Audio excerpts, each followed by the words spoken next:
Aqua and Heat Seeker, Episode 2, HydroPhysical, Act 1, Evolve Element.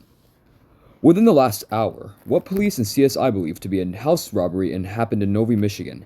The residents, 33-year-old Eileen Maselin and 35-year-old Stephen Blackwell, were found at the scene incapacitated. A male news reporter says, as a young woman rushes around some sort of lab. Pipes and gauges lie around, as the woman flips switches and flips through a mix of chemistry and neuroscience notes. Okay, the young lady says as she begins to scribble something down. She grabs her phone and presses a record button.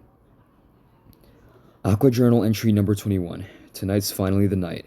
The hydrocell splicer is powering on right now, and I'm not wearing a lab coat because I hate them.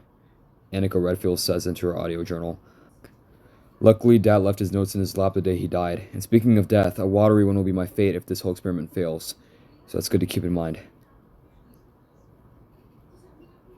Act 2, H2O. Annika enters the hydrocell splicer. She's nervous, but she's ready. If everything is right, the machine will splice her cellular system with that of water's cellular system. She's not entirely sure what the outcome will be, but if her calculations were correct, she'd gain the powers of hydrokinesis. The machine whirs as it works. A neuromodifier activates, pointed directly at her head, while Annika slowly closes her eyes, ready for whatever happens. Minutes later, Annika Redfield exits the machine. Annika's eyes are wide, and she looks under her hands. Her body feels new and different. She slowly shifts her eyes over across the lab to the glass of water she had been drinking earlier. A half-full glass, sitting calmly on the countertop. Annika raises her hand to the glass, and barely thinking about it, the water begins to rise out of the cup. Annika starts to smile as the liquid raises higher into the air. Yes! Annika screams as the water drops back into the glass. She laughs jovially as she runs back to her phone and presses the record button. Okay. Aqua Journal entry number 22. It worked. I'm hydrokinetic. Annika screams into her phone. I don't know what the extent of my powers are, but that's what practice is for. Annika says as she walks over to a metal locker. Opening it, Annika steps back, seeing a blue athletic outfit, a hoodie, leggings, and running shoes. Annika's eyes glimmer with pride and excitement. And I already have the name. Aqua.